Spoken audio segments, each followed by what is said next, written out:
It's coming in 3, 2, 1. On the air with FDT-TV, the premier West Ham and Arsenal football podcast, brought to you every Monday by Michael Hawes and Ian Varker. Hello and welcome to the latest, I was going to say next, but the latest episode of On the Air with FDT-TV, surrounded by controversy and postponements of games. But first things first, we made some predictions last week, didn't we? We did. Of a game of epic proportions and no defence. So, Mike, do you want to give us a little recap as to what we thought? Yeah, so we have. We'll start with the El Londono. Yep. El Presentero. Yep. Arsenal versus West Ham. Ian, you had a confident 3-1 win against us, and I went for a more reserved 3-2 win. The boys come out triumphant. We are fucking massive. And we're now above you in the league. I mean, it only took for us to not have any of our first four defenders and a controversial red card. Yes, I mean, I'll give you the controversial red card. However, you can only beat what's in front of you. So, well, yeah, I told you the wheels had to come off at some point. And you look so happy about it as well. Yeah, so we won very comfortable 2-0 win on that one. Yep. We then had the West Ham versus Norwich game. Oh. That was a very, very boring postponement. And then Leeds, Arsenal travelled to Leeds, in fact. Yep. You went for a 2-1 win to Leeds. I said it would very much depend on how we played against West Ham, but I went for a reserved 1-1 draw. We come out very comfortable winners, although I think the scoreline flattered us in the second half. But yeah, very, very comfortable 4-1 win in the end. So we're looking at the points for this week. I picked up a point for the Arsenal-West Ham game. Nothing for the West Ham Norwich game, so that's because that was postponed. Yeah. And because I went for a draw and you went for a Leeds win, that's no points to either of us. So 1 point for the week, which takes us very kindly to the scores. So Ian, you are currently on 24 and I am now on 25. Still all to play for. You're not pulling away yet. No, not just yet. But we had some postponed fixtures, but we do have the bonus this week of the League Cup. We do. So extra points up for grabs. Same rules as before. If you get the score right, you get 3 points. If you get the result, you get 1. If you don't get nothing, you don't get nothing. Yep. So what are our fixtures? What are our first fixtures up? Okay, so for tomorrow, Sunderland travel to the Emirates in the quarterfinals of the Carabao Cup, as you just mentioned. Yep. West Ham travel to the Tottenham Stadium on Wednesday for a place again into the semi-finals of the Carabao Cup. Mm-hmm. Do you want to take Sunderland first? Yeah. To be honest, this is going to be a very rotated squad. I believe we're going to see the likes of possibly Balogun coming into the team, Kolasinac, possibly Tavares coming back into the team. In fact, I'd probably go Tavares over Kolasinac. Possibly see Rob Holding. Who else? Callum Chambers coming into the team. So I think it's going to be kind of like a very, very much a second string team. Bern Leno, I think, will make an appearance if he's out from his injury. I can't see a Conquer coming in. If we put him in goal over Ramsdale, obviously we do run the risk of Ramsdale getting injured. But if Leno's fit, he has to go in. A Conquer, it would be a suicide mission. Personally, I think, because just looking at him in pre-season, I'm surprised he's got promoted into the first team because he was terrible. But for a team, I think that's what two divisions below us. If we do lose this, even with a second string side, serious questions need to be asked about whether these players or these second string players need to be anywhere near the first team. Cedric Suarez actually come on for a bit in the game against Leeds. I thought he was okay, giving old Tommy Yasu a break because he's been in since he joined the club. But I think hopefully with Premiership experience, that would go in our favour. We are playing at home again, and we are now unbeaten. I think it's about 28 games at home. Yeah. In all competitions. So I think this is going to be a comfortable 3-1 win for us. I think the home advantage there is a big thing. I think if you was playing at Sunderland, that then becomes a difficult game. I think the biggest thing that could trump you is if you do play a rotated squad. These Sunderland players are, some of them potentially played in the biggest game of their career ever. Some of them are going to be sort of trying to push to get promotion into a higher up division through a transfer. They're going to be up for the game, and I think that's a dangerous combination to underestimate their tactic. I'm going to go a 1-0 Sunderland. Okay. I like an underdog anyway, but that's why I support West Ham. Yeah, I just feel like singing that a couple of weeks ago, son. Well, I didn't say we weren't a massive underdog. Just said we were massive. But yeah, I just feel like a potential banana skin waiting to happen. And then obviously we move on to West Ham travelling to Tottenham, and I think unfortunately we are going to be plagued by the curse that we were against Arsenal, where our first 4 defenders, first team or like names on the team sheet, are all out. So that leaves us with obviously 6 triggers. Some of them not too bad, but one of them's now got a red card, so we won't be able to play. Much like Harry Kane shouldn't be able to play, but he's allowed to. So because of that, I feel like Tottenham are going to win. Just because that defence is not solid as it was, which is why we were doing so well. And okay, we'll probably have a better goalkeeper in, but I'm going to go 2-1 Tottenham. That pains me to say that. I'm not much different, if I'm being completely honest. Just looking at yourselves against us, I think certainly in the second half, you guys come back into the game, but I can't see you scoring, if I'm being completely honest. But I'm going to go for a 2-0. Fair enough. I think our biggest threat is Bowen, isn't it? And he's not clinical enough. He has some good chances, scored some good goals, but he's not clinical enough. But you can't hang your hat on everyone. I mean, Antonio's gone 9 games without a goal now, so not great. So that's the league. Oh, he loves it. Go on. He loves to go against Tottenham. He loves Tottenham, and he was the first goal scorer ever at the Tottenham Hotspur Stadium. So there is that. Potentially, I mean, form does go out the window, but I just feel like with the way they played against Liverpool, where they should have won by 7, we're not going to be so lucky. But that's the League Cup fixtures. Then we move on to the Premier League if it's not postponed. I hope the League Cup isn't. I don't think it will because they have to be played at a certain point in time. But the Premier League vote against a circuit breaker after Christmas, which is good for football fans. And that leaves obviously some games possibly being played, some games possibly not being played. So what's the first fixture that potentially could be played that we're going to predict? So they are both at 3:00 on Saturday. So sorry, not Saturday. I think it's the Monday, the bank holiday Monday.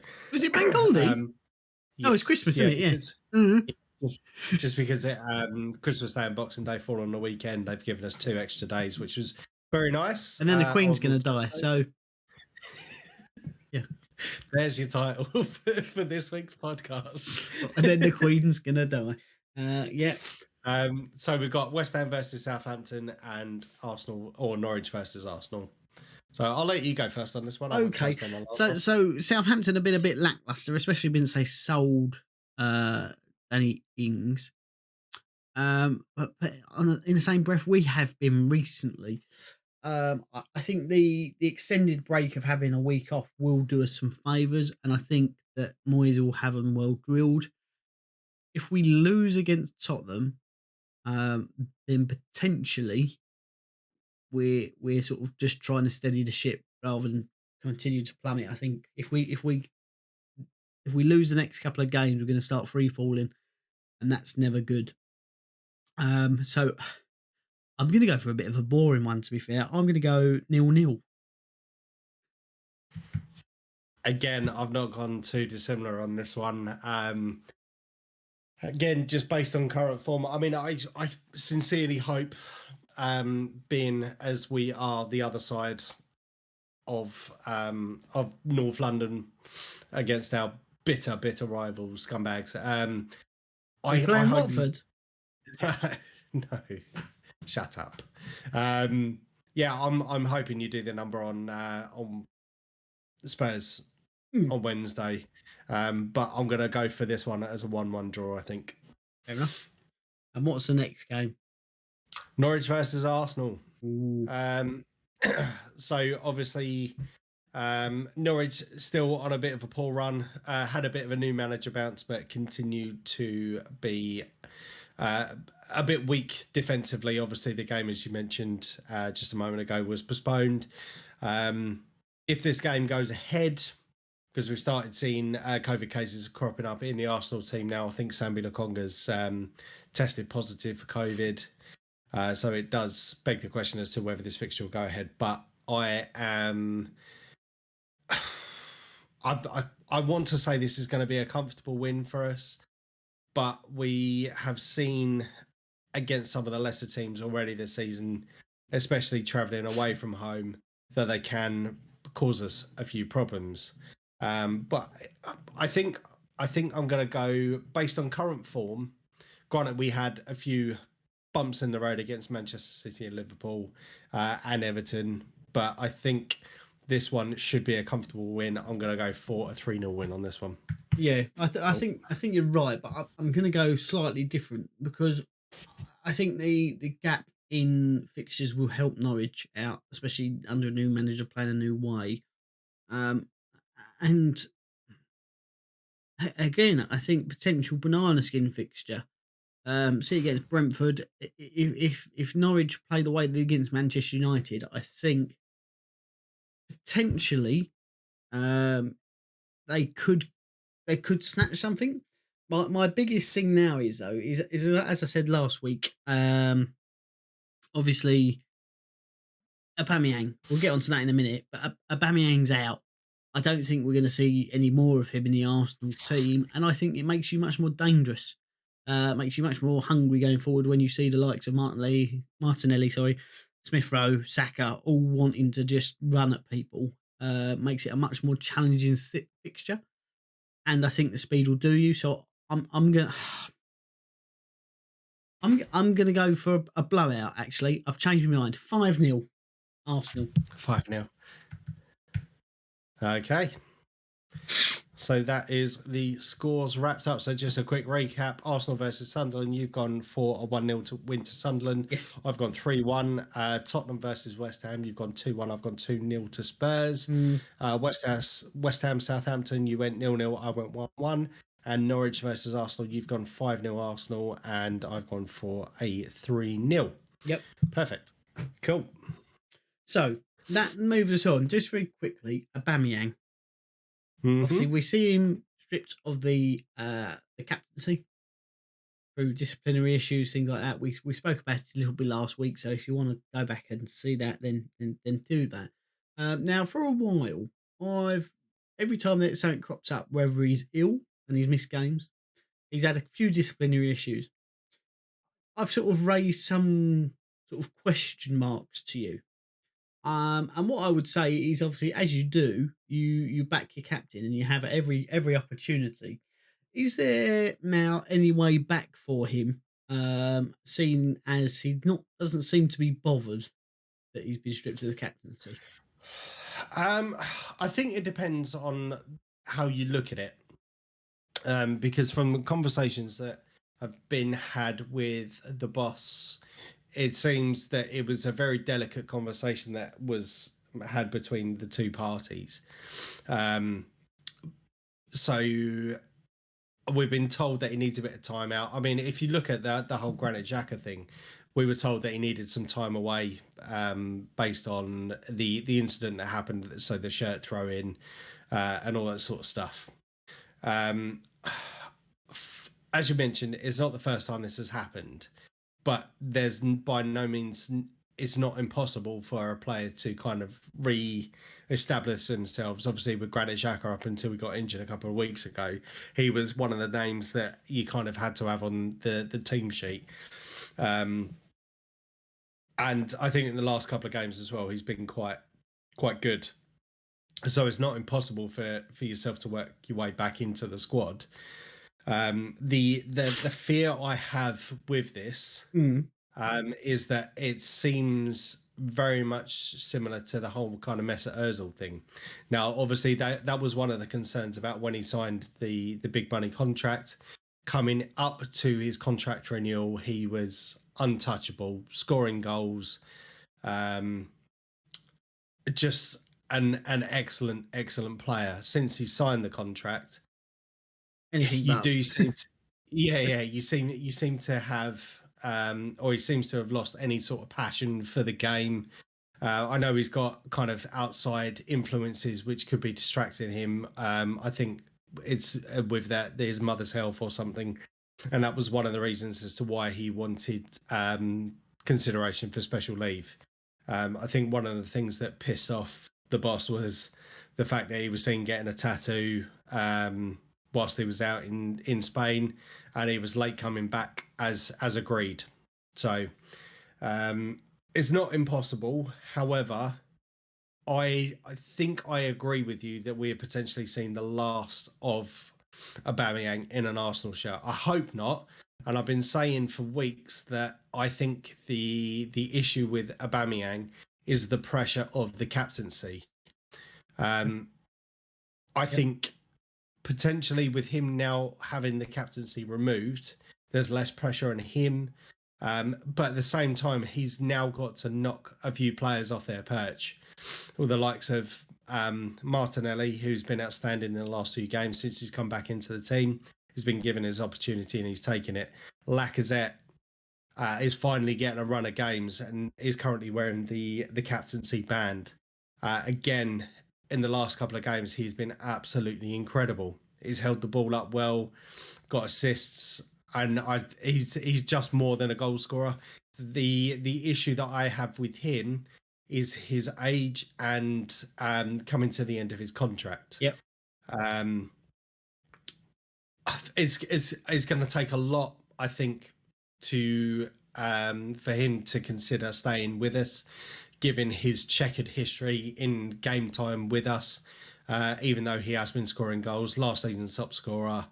I'd be very surprised if he does sign a new contract with us. Mm-hmm. So that means that we do have to then look out for further players. But obviously, like I said, we got Balogun, who I think is incredible academy level. When he's come up into the first team, he has kind of struggled a little bit. But again, I think that will come with match experience. But that's a lot of pressure to put on a player so young. Yep. Obviously, I'm not saying it's impossible, because when you look at Saka, Emil Smith-Rowe, Martin Odegaard, Kieran Tierney, they're all kind of fairly young, and they're embracing the responsibility that has been handed to them. Obviously, Saka going to the World Cup, missing a penalty. There's a lot of pressure that he's managed to kind of absorb and kind of grab the ball by the horns. But sorry, just this has been an absolute waffle in terms of your question. Do I think Aubameyang will get his place back in the team? It's going to be a hard one, but not impossible. And I think unless we can offload him in January, I think he will play again, but I think he will need a few weeks out to kind of get his head back into the correct space. And but potentially we may see his contract terminated like we did with Mesut Ozil. So Yeah. Yeah, tough one. Watch your space. It could be an interesting turn of affairs. Right, we'll get into the next section, and there's something I'll bring up within it that's sort of a side issue. But the next thing, Mike, do you want to give us a little introduction to it? Yes, listening, listening viewers or listening people, listening discretion advised for the next intro. Bloody furry bastard! And that Oh. takes us over to our lovely new screen, which is entitled VAR, as you can see. So, first off, we'll go in sort of some form of chronological order. Vladimir Sufal received a second yellow, so he got sent off for a tackle that shouldn't have been a foul, if I'm honest. Yep. So, yeah, so okay, the penalty was saved, but still leave us down to 10 men. Now, VAR didn't or looked at it and said it was fine. Now, I've got a direct quote from Mark Clattenburg, who, as we know, refereed a World Cup final. Arguably one of the more decent refs we have had in recent years. And his direct quote is, as I said, as I quote, obviously, decision to award Arsenal a penalty and send off West Ham defender Vladimir Sufal was plain wrong. I'm amazed inexperienced VAR official Peter Banks didn't tell Anthony Taylor to check the monitor. And he goes on to say, West Ham's Vladimir Sufal won the ball from Alexander Lacazette. It was a genuine attempt and a good challenge. How can that be a penalty? The VAR, Peter Banks, should have sent Anthony Taylor to the pitchside monitor, and he should have rescinded both the penalty and the second yellow for Sufal. Okay, the penalty was saved, but West Ham were down to 10 men. Was this Banks, who is an inexperienced VAR, worrying about upsetting Taylor, one of the more experienced referees in the group? Taylor got it wrong, and the error was compounded by VAR not intervening to correct it. It was a clear and obvious error. That's why VAR exists. I cannot believe Banks did not advise Taylor to take a look. Now, that's something that we've been saying for, I was going to say months, but years, is that the inexperienced people don't, and this is a cause that you've championed quite well and brought up a lot, but they don't want to sort of upset the hierarchy by saying you've got it wrong. And that one was very obviously the case. So do you agree that it wasn't a penalty? No, I'm only winding you up. I'm only winding you up. 100%. Again, I was talking to a good friend of ours whilst that game was going on, and the pair of us were like, "What the hell was going on?" I'm in a sense, I'm kind of glad that the penalty was saved. I think it was a bit of a lackluster penalty anyway, and I think possibly Lacazette had telegraphed where he was going to kick it. It's one of those things where obviously I think we were 1-0 up already at that particular moment in time anyway. So further damage could have been done by that, but for me, 100% not a penalty. And it kind of killed the game off after that penalty, if I'm being completely honest. Yep. Yeah, it was one of those ones where you're kind of glad that you're winning, you're kind of glad that you won, but at the same time you don't want to be winning in that sort of fashion. Yes. Yeah, and I make you right. And it's one of those things, I don't think it would have changed the result, if I'm totally honest. But it does just then leave any chance of any sort of comeback being slim to none. But so that's the first one that VAR got wrong.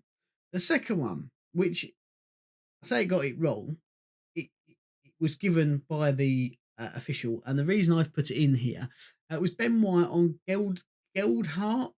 I don't have to pronounce that right, a lead. Now, when you look at it from a distance, Ben White goes flying in, 2-footed off the floor, and by the time he gets to play, yes, it is a 1-footed challenge, but you'd have to say, in the way that we've seen this season, it's not been consistent, because Ben White didn't get sent off for that, did he? No. Penalty was given correctly, I think, but say he didn't get sent off, so or receive a yellow card. So how is one a yellow card and the other not? That was the reason I put it in there, just for consistency. Other than that, VAR got it, I have to say, mostly right. Um, Hmm. the next one, Granit Xhaka on Rafinha. Now, as you can see here, he's quite clearly looking at his ankle. Now, the reason I was a bit like, with this one is moments before, he had been told off and pushed about by the Leeds players, and the referee told him off for stopping Leeds taking a quick free kick. And literally 30 seconds later, he goes in with this challenge. And part of me thought, oh, he's lost his head again.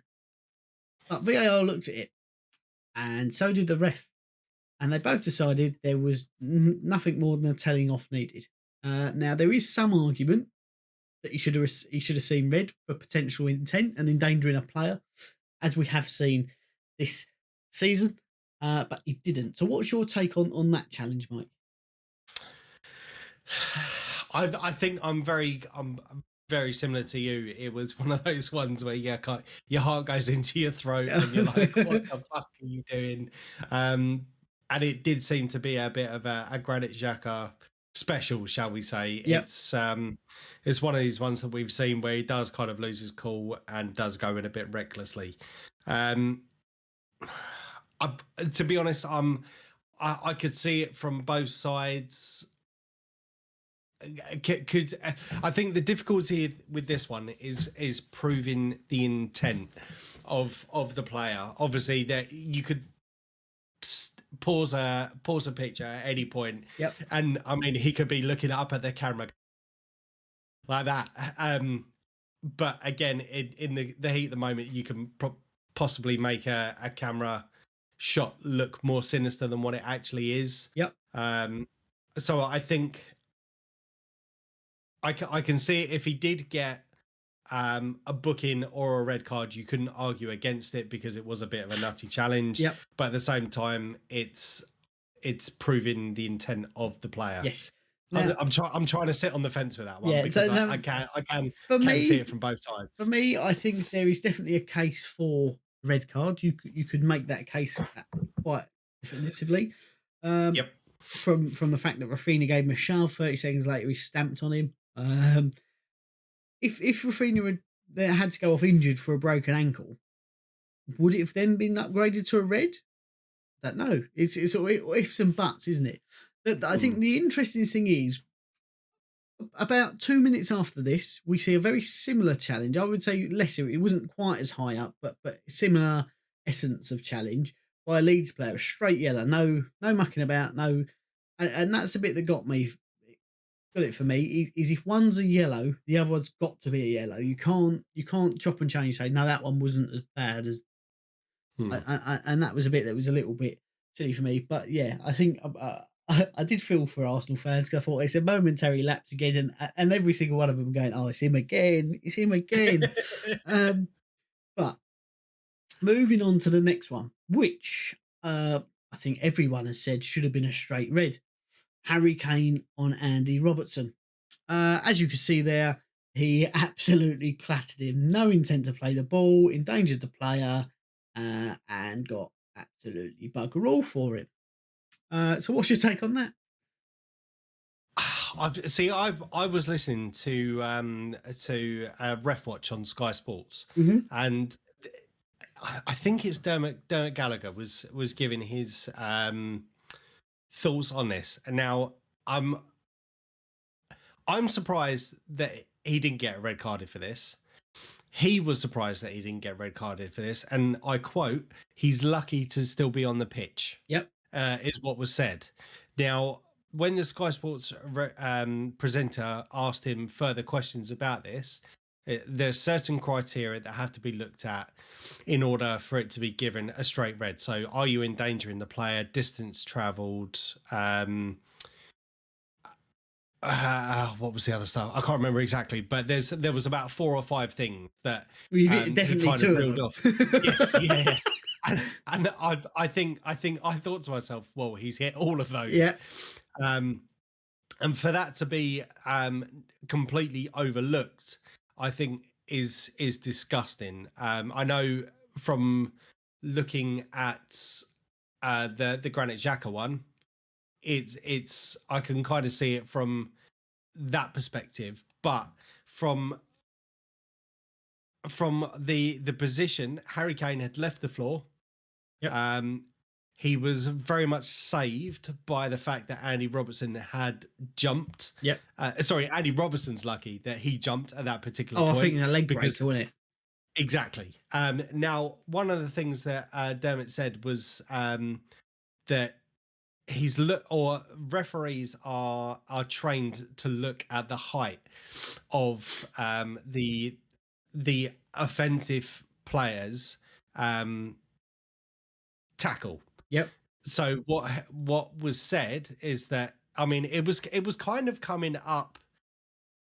Well, I want to say between ankle and shin. It was kind of yes. like that middle bit in between that. Well, the picture we've got is for those listening on audio. If you go to the YouTube channel, obviously it will be on there. But it's obviously the moment of contact. So Andy Robertson, his toes are on the floor. That's the only part of him that are on the floor because he's mid jump. If his foot is planted, that I would say that's mid shin that he's Yep. going to make contact with, which is a fairly high challenge. Yep. And his saving grace, as I mentioned, was the fact that he was jumping at that particular point. Yeah. But it was interesting because the Sky Sports presenter actually made reference to this and questioned him and said, is this so? It depends on whether he breaks his ankle, whether he breaks his shin, as to whether that's deemed as a red card. And kind of Dermot had to kind of backtrack a little bit and say, well, no, as I said, I think he's lucky to be on the pitch. And it comes back to something that we've mentioned previously about Harry Kane, is that he is a dirty player, and does he get away with it because he's England captain? And that is something, again, that has been highlighted in various different media outlets. So listening to TalkSport, listening to, again, punditry on Sky Sports, it's a reckless challenge. Yes. And it should have been a red card. Yeah. And you took the words right out of my mouth there. Because he's Harry Kane and he's England captain, he gets special treatment because VAR did not look at this challenge. And if they did, they decided that there was no errors in it whatsoever because the referee did not look at the monitor. But yeah, he should have seen red. But on a slightly different note to VAR, Jurgen Klopp, the manager of Liverpool, who should have been beaten by Tottenham about 7-0, he's trying to get as many games played as possible while he still has Sadio Mane and Mohamed Salah, among other players, because they're going off in January to the Africa Cup of Nations. They could be gone for potentially like 8 weeks. So their game was not postponed. However, West Ham travelled up to play Liverpool in the Premier League 2, which contains some first-team players for Liverpool. And their players train with the first team, right? So it's sort of long story short, but I'm making a point. The Premier League 2 game was postponed for a COVID outbreak, which means all of those first team players that were playing Tottenham had been in contact with someone that had COVID. So what they're saying is they're trying to postpone it and stop it spreading rapidly throughout. Why did Liverpool play Tottenham but not play us? And is it because he wants to use Mane and Salah because he knows as soon as they go, that team is going to be useless? Because it's not only them that goes, it's Naby Keita that goes, it's Joel Matip that goes. So there is a huge selection of first team players that won't be available for selection. And I think they should be taken to task for knowingly exposing people to this virus, because that's the whole thing is about trying to protect each other, and they don't give a flying fuck. Just a theory. Yeah, I'll get off my soapbox now. So last but not least, with the challenges, was Edison on Ryan Fraser. Now, as you can see from the picture, the ball is a good 4 foot past Edison. Ryan Fraser is not in control of the ball or in possession. That was João Cancelo. But Edison found it necessary to absolutely obliterate Ryan Fraser. And I know I said you've got to control your area, but it was looked at by VAR, and they said there's nothing wrong with that decision. Yeah, it should have been a straight red and a penalty. If you just clatter into a player and take him off his feet that hasn't got the ball, surely that's endangering a player. 3 words Go on. that we've mentioned so many times. Big club bias. That's why I'm That's done. why Sufal got a second yellow, mate. It's but yeah, no, Oh, shut up. I think you're Big right. club bias. But again, well, you're not even in Europe, are you? Can't count yourself as a big club. Exactly. Tiny Exactly. club, no history either. It's what I think what you have to say is that VAR once again has fundamentally failed on every single basis. And what have the Premier League done about it, or what have they said about it? Absolutely nothing, apart from their few little people saying, "Oh no, it was right and it was checked and it's right because of this reason." No, it wasn't. Everyone can see that that is blatantly, obviously not correct. Hmm. But still, they don't apologise. If they come out and said this was a horrendous week, there was several wrong decisions. This is wrong. This decision wrong. This decision wrong. And because we've admitted they're wrong, they can be looked at by the dubious committee or whatever it is, and retrospectively taken action upon.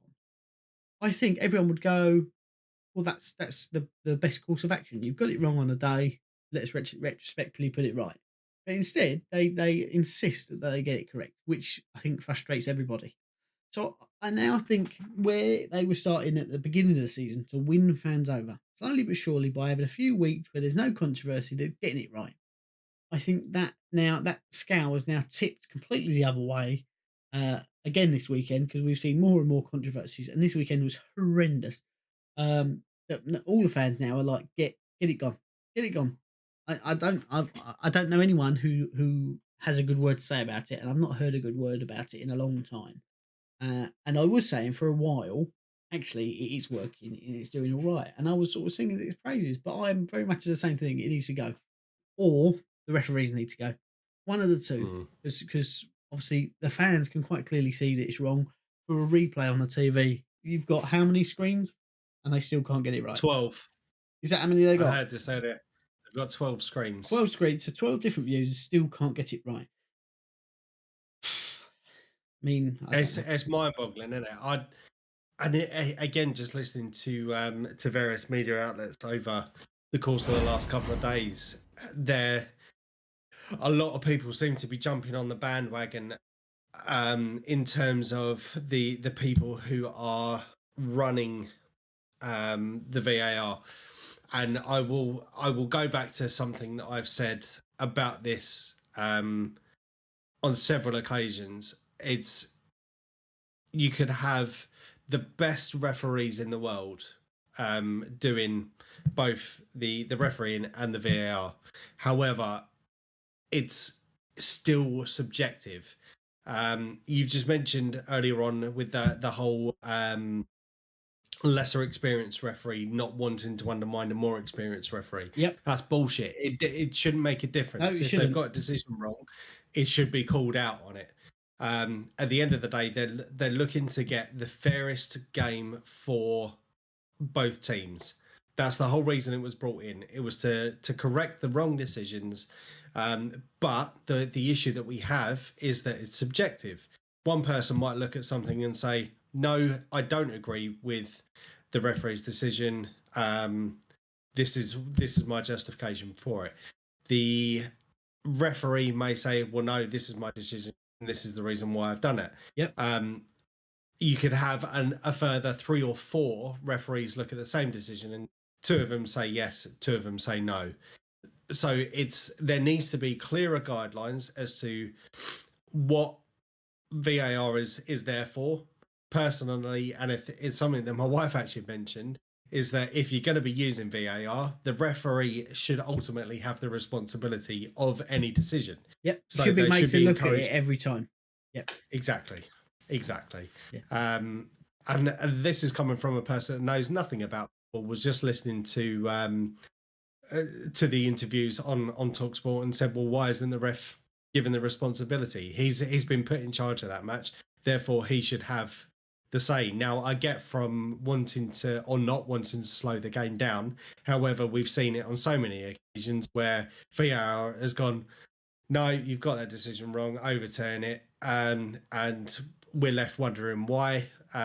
Whereas if the decision was given back to the referee for him to then make that decision, I think they need to be open and transparent with the communication Yep. between Stockley Park and the referee. And I think the best way to do that is like they do in every other sport. Let us hear what the referee's saying. They don't want to do that because the referee doesn't know what he's saying. Now, for let's see, one, two, three of those. So the Sufau one, the Kane one, the Edison one. If the referee goes over to have a look at the monitor, it's a very quick decision. VAR could just say you've got that wrong, straight red, or not a foul. But send him straight over to the monitor, and he will be able to see in one replay that he's got it wrong, and actually either he needs to send the player off, or he's just it's not the foul. Yep. In relation to like the Granit Xhaka one, still send him to have a look at it. Okay, yes, you could say it looks worse in slow motion. It looked quite bad in real time, but then he's on the pitch, and as you said, he should have ultimate judgment. He should look at it and go, okay, do I need to give him a booking? Do I need because that may have sufficed. I mean, he did calm down after that, didn't he? It was just that momentary loss. Or Yep. does he go, okay, I've just told him off. He's a bit riled up, so there probably was intent, and he can judge that for himself and has some justification for it. But the fact that none of them looked at any of him, it just shocking. Mm-hmm. Hmm. Oh. Shoot yourself. Someone close the door, maybe jump. But yeah, so that's our VAR rant over. I don't think there's much else to add in this week's worth of football that's gone on because there hasn't been much football. But obviously, next time that we do a podcast, it will have been Christmas. So if I'd thought about it, maybe we would have played some Christmas music at the beginning or had some snow falling or something. Maybe I'll edit that in later on. But if you've got this far and I have done it, then Merry Christmas. But yeah, so until then, I've been Ian. I've been Mike. We have been on the air. We are FDT-TV, and we will see you very, very soon. Have a good Christmas, y'all.